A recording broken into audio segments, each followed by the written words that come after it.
नमस्कार। अक्षर ज्योतिष में आपका स्वागत है। मैं पिंकी अग्रवाल, ज्योतिष विशारद। आजकल हम ग्रहों के गुणधर्म पढ़ रहे हैं। इस चैनल पे हम सरल और रुचिकर ढंग से ज्योतिष की पढ़ाई कर रहे हैं। तो हम अभी सभी ग्रहों को करते करते केतु तक आ गए। तो आज हम केतु के बारे में पढ़ेंगे। तो पहले इसके जन्म की बात कर लें, क्योंकि इसका भी कोई भौतिक अस्तित्व नहीं है राहु की तरह। तो वही समुद्र मंथन की कथा के समय जब स्वर भानु का गला मोहिनी रूप में श्री हरि विष्णु ने सुदर्शन चक्र से काटा, तो सर का भाग राहु बन गया और बिना सर का जो धड़ था वो श्री हरि के चरणों में गिर पड़ा। तो इसका जन्म ही एक तो सुदर्शन चक्र से हुआ। पहली तो बात यह है, सुदर्शन चक्र पवित्र और विष्णु भगवान के हाथों हुआ। तीसरी बात, जन्म लेते ही ये श्री हरि के चरणों में गिर पड़ा। तो ये जो ग्रह है ये आध्यात्म का ग्रह है। किसका ग्रह है? आध्यात्म का। यानी कि इसको पूजा पाठ पसंद है, ज्ञान पसंद है, इसको ऑकल्ट साइंस पसंद है। जितने भी रहस्यमयी विज्ञान है, तंत्र मंत्र, ये सब केतु को पसंद है। मतलब ये उतना षड्यंत्रकारी नहीं है जितना कि राहु है। राहु से यहाँ पे ये डिफरेंट है। राहु समस्या में फंसता है तो तिकड़म लगाता है, षड्यंत्र लगाता है, और वो अलग तरीके से करता है, उसको जोर से करना चाहेगा चीजों को। लेकिन केतु के पास समस्या आती है, केतु से प्रभावित लोग होते हैं तो वो मंत्र का जाप करना चाहेंगे, आध्यात्म का सहारा लेंगे। ये फर्क है, क्योंकि इसका जन्म हुआ है सुदर्शन चक्र से और जन्म लेते ही वो श्रीहरि के चरणों में गिर पड़ा। लेकिन अगर केतु किसी वजह से खराब हो जाए तो बजाय ये सचमुच का तंत्र मंत्र करने के, सचमुच का अध्यात्म करने के, कभी कभी पाखंड और इसमें भी पड़ जाता है, ढोंग और पाखंड भी करने लगता है।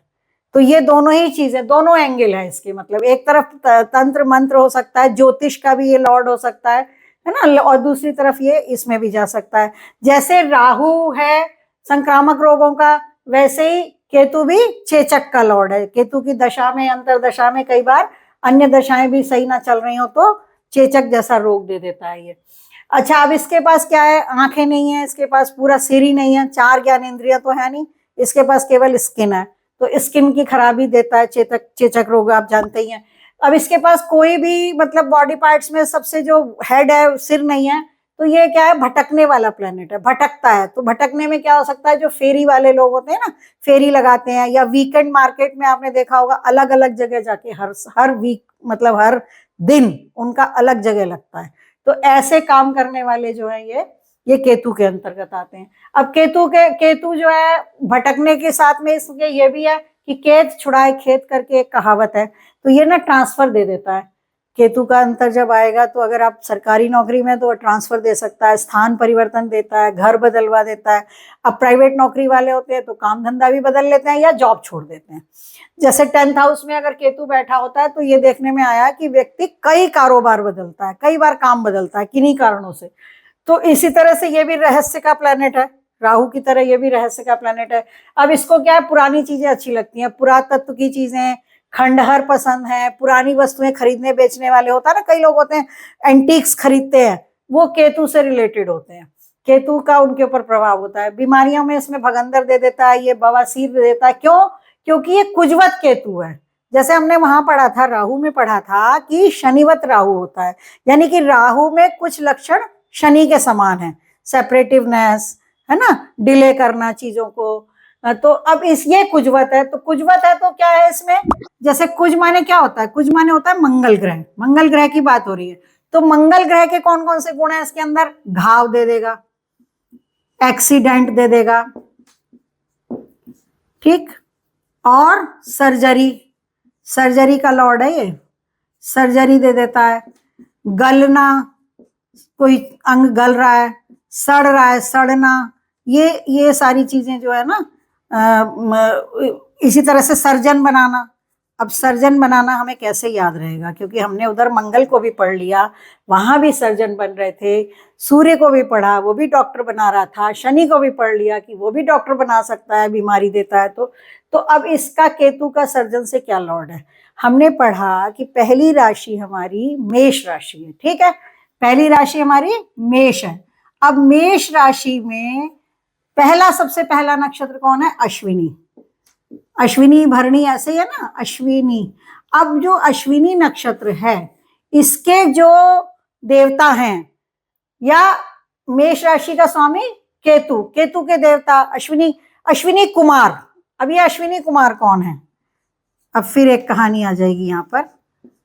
अश्विनी कुमार, अश्विनी कुमार जो है ना, ये देवताओं के डॉक्टर हैं, सर्जन हैं।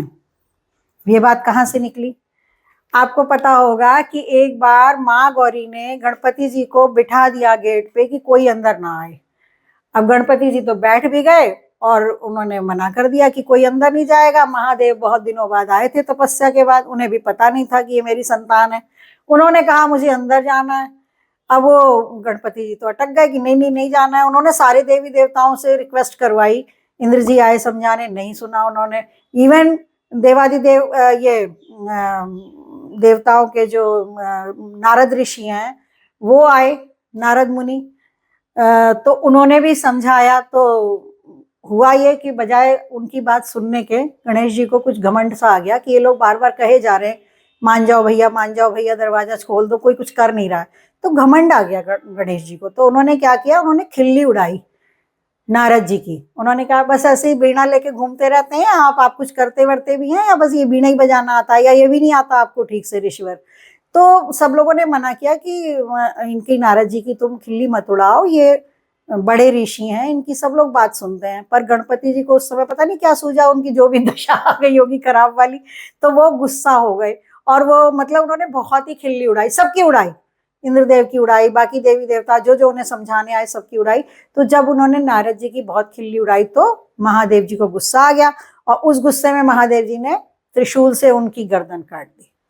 अब गणेश जी की जब गर्दन कट गई, फिर पार्वती मैया आई और उन्होंने बोला ये तो आपके बेटे थे, ये आपने क्या किया मुझे कुछ नहीं मालूम, मेरे बेटे को जिला दीजिए।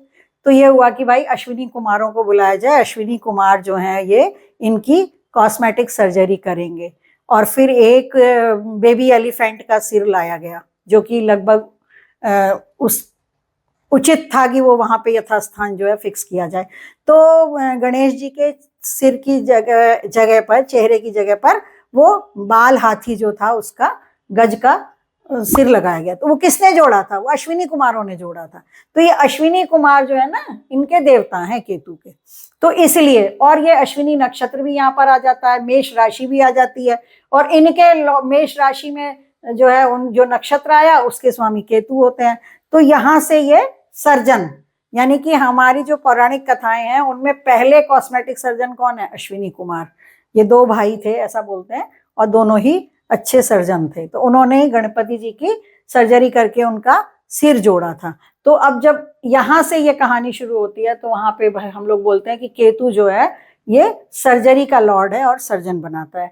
अब ये इसमें कुजवत केतु की में आ गया ना, जैसे मंगल देता है वैसे ही घाव दे देता है, एक्सीडेंट देता है, सर्जरी करवा देता है, गलना सड़ना, सर्जन बनाना, ये सब इसके काम है।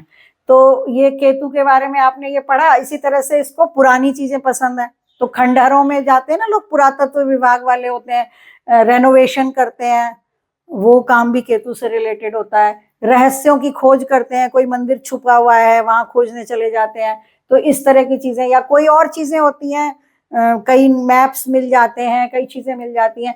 तो जैसे मंगल भगंदर और बवासीर की बीमारी देता है, वैसे ही केतु भी देता है। अब केतु और मंगल, इसकी युति बड़ी खतरनाक होती है। यदि कुंडली में कहीं पे भी, और खास करके यदि 8th हाउस में मंगल और केतु की युति हो जाए, मंगल और केतु की युति, युति का मतलब होता है कॉम्बिनेशन, कंजक्शन, यानी दोनों एक साथ आ जाएं, मंगल भी और केतु भी। अब हमने आपको बता दिया कि केतु भी मंगल की तरह बिहेव करता है, और मंगल और केतु दोनों अगर एक साथ आ जाए और वो भी 8th हाउस में,